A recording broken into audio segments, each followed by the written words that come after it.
Before we get into this, I want to take a second to slow us down, not to fix anything and not to figure anything out, just to notice where you are as you're listening. Because this episode isn't loud, it's not confrontational, and it doesn't ask you to dig anything up. It asks you to notice what's already there.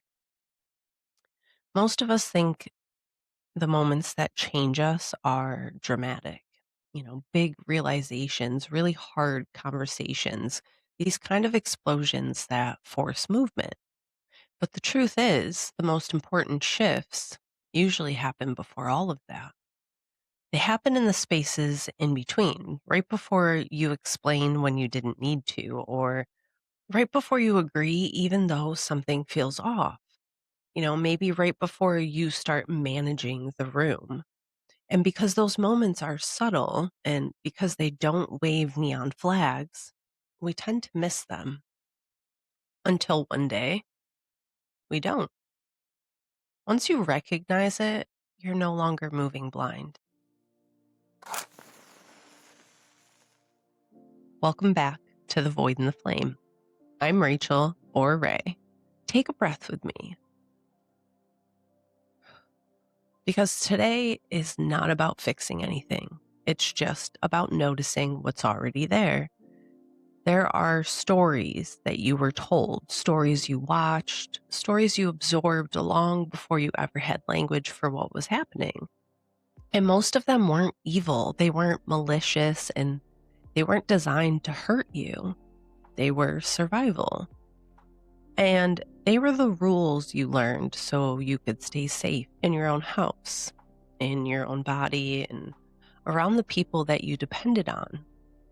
Little contracts that you signed without reading, not because you were careless, but because you were a child and no one told you there was a choice. Be easy, be good, be useful. Don't be too much. Don't make it worse. And God forbid, don't need anything. Those weren't personality traits. They were instructions. And they worked. They helped you belong. They helped you stay connected. They helped you avoid being corrected, rejected, or left behind. So you followed them. And then you grew up. And at some point, maybe quietly, maybe slowly, you started wondering why you felt stuck.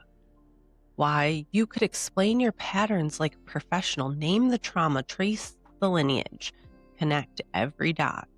And still, in the moment that actually mattered, your body hit play on a script you didn't consciously agree to.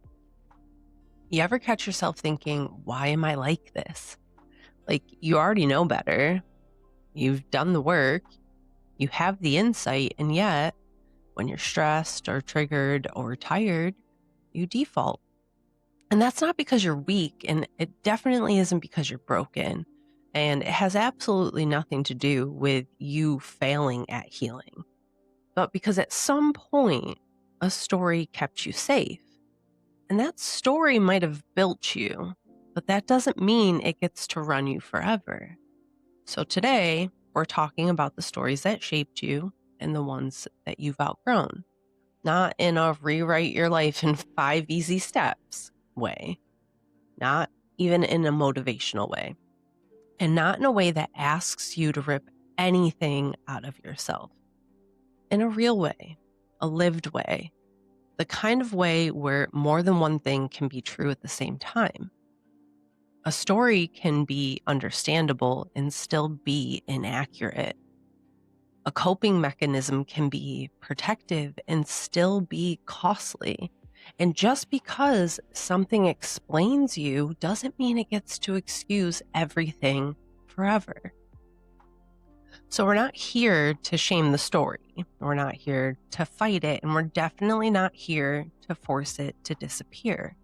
We're here to see it because the moment you can recognize a story as a story, not a truth, not as an identity, not as a flaw, you stop obeying it automatically.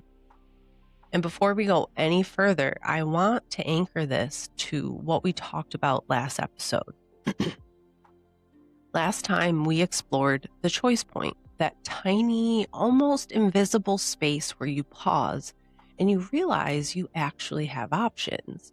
So today, we're talking about what usually steals that space before you even notice it: the story. And when I say story, I don't mean a lie.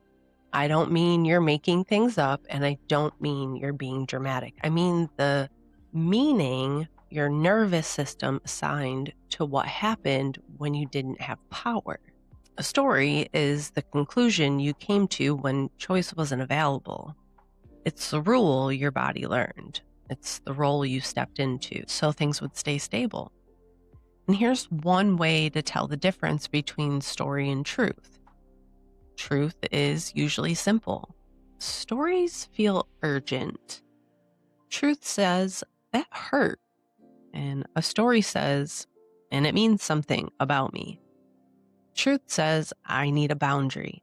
A story says, if I set one, I'll lose people. Truth says, this doesn't fit anymore. A story says, I have to make it fit or I'm failing. That's the difference. And if you can learn to hear the story as a story, not as an order, not as an alarm, something important happens. You don't have to fix it. You don't have to change it. You don't even have to let it go. You just stop handing it control. If this is already stirring something in you, that's okay. You're not behind, you're not late, and nothing is required of you yet. Right now, we're just noticing. And noticing is always the beginning of moving differently. So let's keep going. There's something I think not a lot of us stop to question, and not because it's healthy or because it's true, but because it worked. When something works long enough, especially when it keeps the peace or keeps us connected or, keeps attention and conflict pointed away from us, we stop seeing it as a strategy. It stops being something we do and quietly becomes something that we are. This is who I am. And this is the trap of familiarity. Most of the stories that we live inside weren't chosen consciously. They were decided in a moment. They weren't written all at once. They were reinforced quietly, incrementally, over time. You didn't wake up one day and just decide, this is who I'm going to be. You learned. You noticed what made things easier, what earned approval, what lowered the temperature in the room. And slowly, your nervous system started taking notes. And this is where a lot of people get confused because the story didn't feel like a limitation. It felt like belonging. Maybe you were rewarded for being the calm one, the helpful one, the understanding one, the one who didn't make things harder. And the reward wasn't always praise. Sometimes it was silence. Sometimes it was relief. Sometimes it was simply not being targeted. So your body learned, this is how I stay connected. And here's the part most people miss. When a strategy works, it doesn't announce itself as temporary. It doesn't say, this is just for now. It slowly hardens into identity. At some point, the environment changes. You grow, you gain language, you gain choice, but the story doesn't automatically update. So what once protected you starts quietly costing you.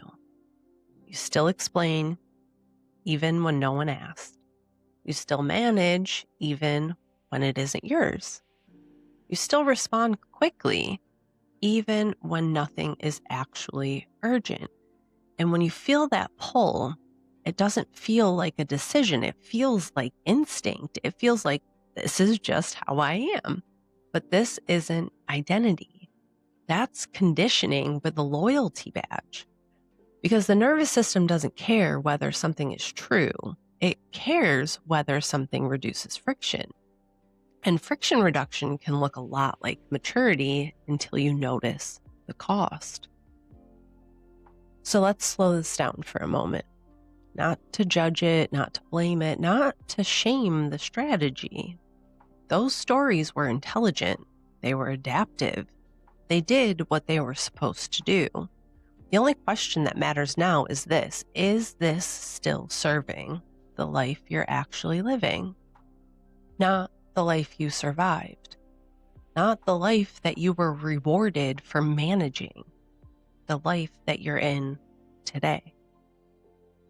Because the moment that you can see a story as a strategy, not as truth, not as destiny, you don't have to fight it anymore.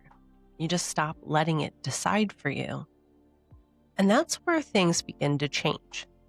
Next, we're going to look at how these stories get written in the first place, not to analyze yourself to death, but to understand the mechanics so that you're not stuck arguing with something that was never conscious to begin with. Now, before we move forward, there's something that I think is important to name. These stories don't appear out of nowhere. They weren't random, and they weren't personal flaws. They were written, not with words, but with repetition. Most of the internal narratives we live inside come from 3 places, not dozens, not infinite complexities. 3. The first is modeling. This is what you watched, how conflict was handled around you, how emotions were welcomed or shut down, how needs were met or ignored, negotiated or punished. You didn't just hear stories, you absorbed them. You learned what love looked like by watching it, and what safety felt like by sensing it, what was allowed by what wasn't. And your nervous system took notes long before your mind had language. The second is reinforcement. This is what made things easier, what earned approval, what reduced tension, what stopped the room from changing temperature. Maybe you were praised for being calm, and maybe you were trusted because you didn't challenge. Maybe you were liked because you were easy to manage. Or maybe attention came only when you were loud, when you were disruptive, and when you pushed back. Either way, the lesson was the same. This behavior works. And when something works consistently, the nervous system marks it as safe. The third is survival. This is the one people don't always want to look at. These are the behaviors that lowered threat, that prevented escalation, that kept you from being targeted, dismissed, overwhelmed, or abandoned. These weren't choices made with reflection. They were responses made with intelligence. Because survival doesn't care about self-expression. It cares about continuity. And here's what matters most. None of these were moral decisions. They weren't about being good or bad, strong or weak, healthy or unhealthy. They were adaptive. They made sense in the environment that they were learned in. And that's why they're so hard to let go of. Because when a strategy keeps you safe long enough, your body doesn't tag it as temporary, like we talked about. It tags it as truth. So even when your environment changes, and even when you're no longer in danger, the nervous system keeps running that same code. Not because it's broken or stubborn, but because it's loyal. So once you understand that, you don't have to personalize the pattern. You're no longer asking, what's wrong with me? You're asking, when did this make sense? That question doesn't pull you backward. It gives you leverage in the present. And that's where we're going next. Because once you understand how a story was written, you're no longer obligated to live inside of it. There's a moment that happens once you start seeing your patterns clearly. It's subtle, but once you notice it, you can't unnotice it. It's the moment you realize that something feels urgent, but not true. Not wrong, not bad, just not true. The body knows this before the mind does. Something tightens or rushes, something says now. And at the same time, there's something quieter underneath, steadier, less dramatic. That's the split. Most people don't notice it because the urgent part sounds reasonable. It sounds responsible and it sounds like adulthood. It sounds like this is just how I am. But when you slow down enough to actually feel it, you realize something important. Urgency pushes, truth doesn't. Truth doesn't argue for itself, it doesn't explain, and it doesn't rush you into a decision. It just sits there, waiting. And once you feel that difference, it creates a new kind of tension because the instinct is to choose sides, to decide what stays and what goes, to label parts of yourself as healthy or unhealthy, evolved or outdated, but that's not where the real shift happens. The shift happens when you stop trying to replace yourself.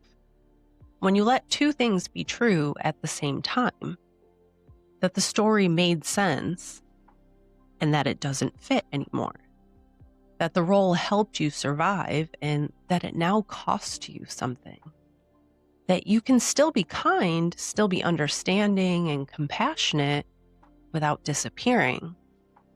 This is where people get scared because it can feel like choosing yourself means becoming colder, less generous, less connected. But that's the false choice. Understanding does not require self-betrayal. Compassion does not require staying. Being responsible does not require silence. This is what integration actually looks like. Things soften and sharpen at the same time. You stop amputating parts of yourself and you stop letting those parts run the show. You don't lose your values, you finally include yourself in them. And the choice that comes from that place is different. It's not loud, it's not dramatic, it doesn't look like a personality shift. It looks like clarity. You stop asking which version of me is right, and you start asking, what does this moment actually require? Asked without urgency, without punishment, without shame. And when that happens, you're not reacting anymore. You're choosing. And this is where I would like to tell you a piece of my story, not as the center, but just as evidence. I've made mention to how these roles can be really hard to let go of, especially after you've felt the difference between urgency and truth. It's not because they're true, it's because they were rewarded. And growing up, I wasn't praised for being loud or expressive or demanding. I was praised for being quiet, for being good, for being easy. I learned early how to stay visible without creating friction, how to be present without disrupting the room, how to sense what was needed and adjust myself accordingly. And that adjustment worked. Adults trusted me because I didn't challenge them. Teachers liked me because I didn't make things harder. People opened up to me because I listened without judgment. I became reliable, easy to hold, safe.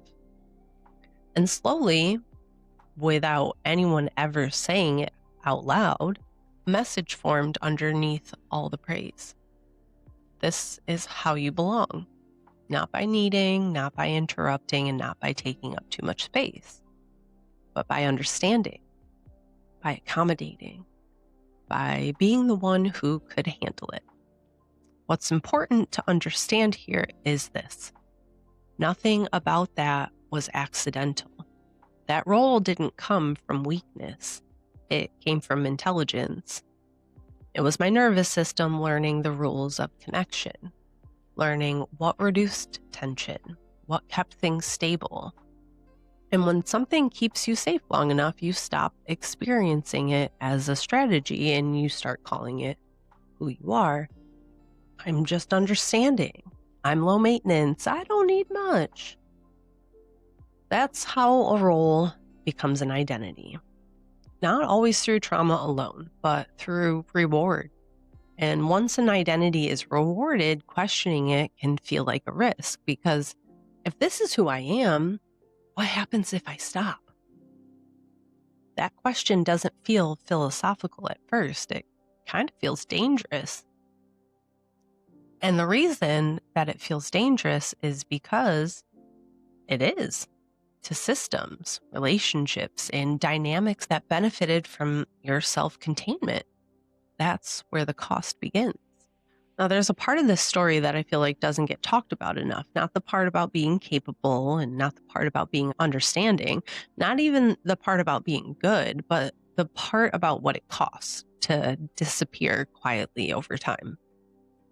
Because when you learn early that your value is tied to how little you need, you don't feel abused. You feel useful. You feel trusted. You feel chosen. And that's what makes it so hard to see. For a long time, I didn't feel angry. I didn't feel resentful, and I didn't feel wronged. I felt thin, like I was present, but not fully here. Like I was participating in my life from just behind myself. I've described it before as like this well or pit inside me. This low, steady sadness that didn't have a clear cause. Not dramatic, not overwhelming, just always there.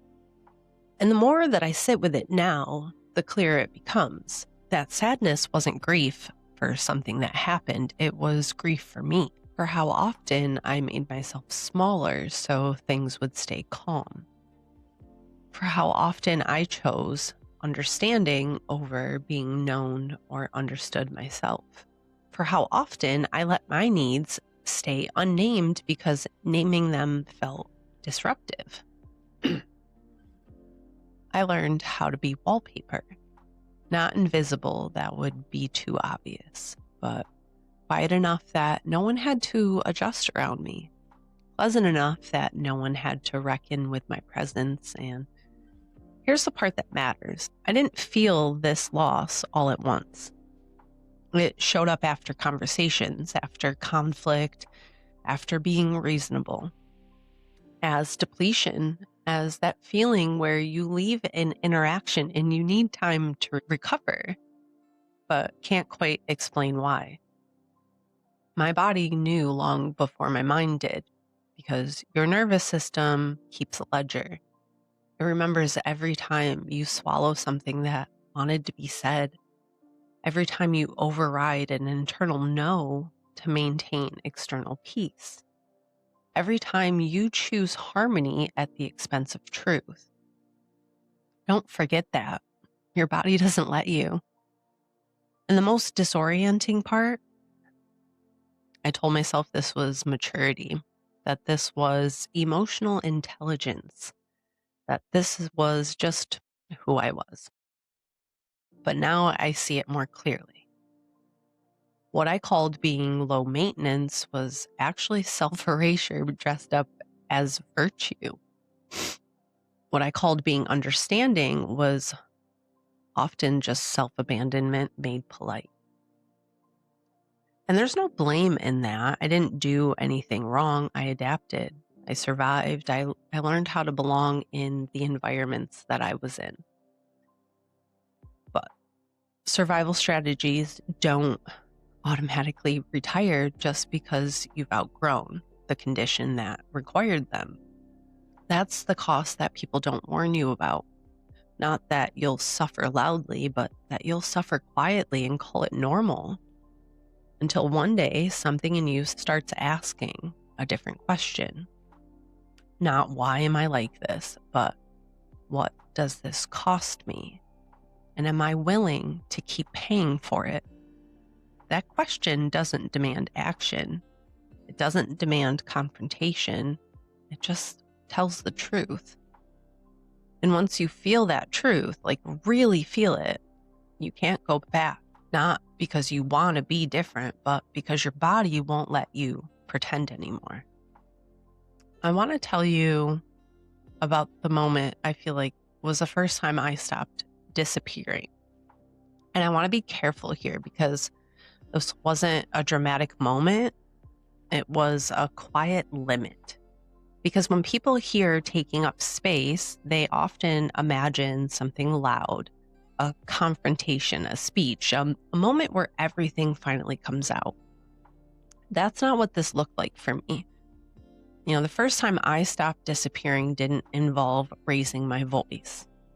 It didn't involve proving my point, and it didn't involve explaining myself into exhaustion. It involved something much quieter. I took myself seriously. Around the end of 2024, beginning of 2025, a situation with my downstairs neighbor reached a point where my body was done negotiating.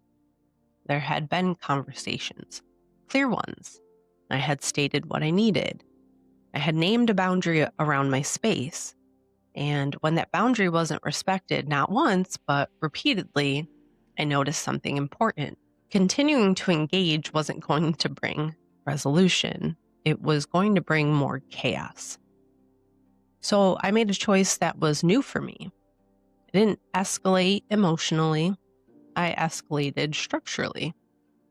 I went to the landlord, not to punish, not to retaliate, but to put the situation into the channel designed to handle it. I had already spoken. I already had my answer. And once it was clear that further conversation would only cost me more, I stopped participating. Not out of fear, but out of clarity. And when I stopped explaining and stopped defending, stopped negotiating my right to feel comfortable in my own space, something in my body settled. Not immediately, not perfectly, but unmistakably. There was a sensation I hadn't felt before. It was like a full body vibration that started in my chest. Not panic, not adrenaline, more like information. Almost as if my body was saying, this is the line. This is where we stop.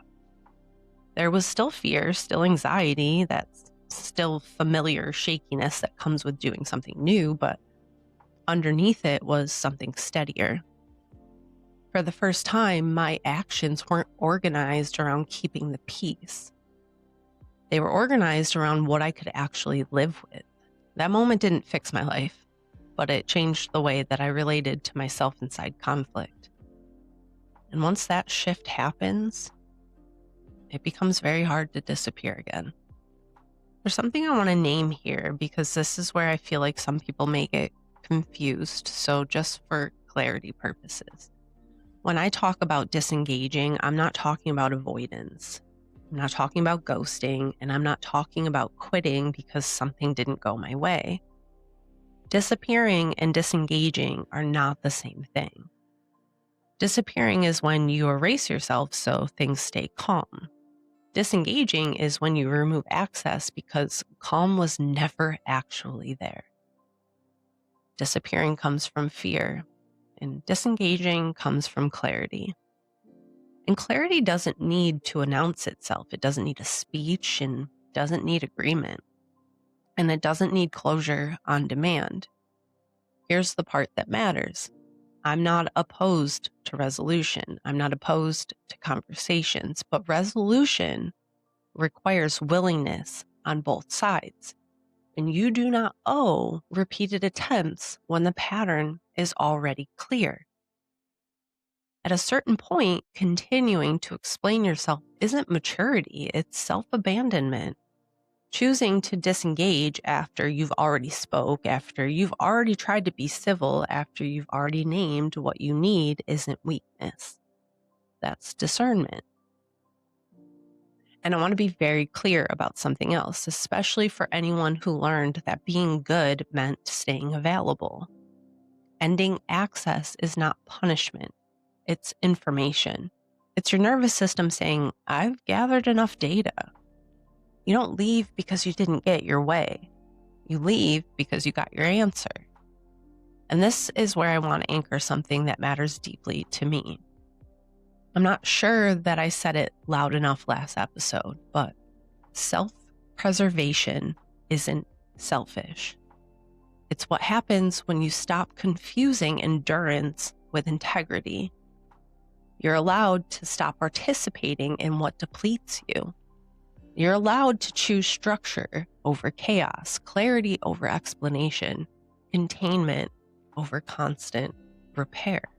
And if that choice unsettles people who benefited from your silence, that doesn't make the choice wrong. It makes it honest. What comes next is learning how to recognize that moment sooner. Not in your head, but in your body.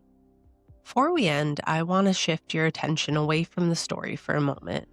Not to analyze or fix it, just to notice something simple. Because long before you disappear, long before you explain or before you comply or endure, your body already knows. Most people think that their patterns are cognitive. They think it starts with a thought. It doesn't. It starts with a sensation, a tightening, a buzzing, a holding of breath you didn't realize you were doing. Maybe it's in your chest, maybe your jaw, maybe your stomach drops a little. Nothing dramatic, nothing urgent, just information. Here's what I want you to consider. What does your body do right before you disappear? Not after, not when you're already replaying the conversation, right before. Right before you explain when you didn't need to. Right before you agree even though something feels off. And right before you start managing the room. That moment is quiet, and because it's quiet, you might miss it. But once you start noticing it, once you really feel it, it doesn't get to operate in the dark anymore. This isn't danger, it's intelligence. It's your nervous system saying, something here matters. You don't need to act on it yet, and you don't need to change anything. Just notice. Because noticing is how the choice point comes back. Not through willpower, not through discipline, not through attunement. And this is important. If you've spent most of your life being praised for staying calm, for being reasonable, for holding it together before you ever had words for it, your body may be the first place your truth is allowed to speak. That doesn't mean you're broken. It means you're listening. So this week, I'm not asking you to do anything differently. I'm asking you to stay curious, to notice the signal before the story rushes in to explain it away.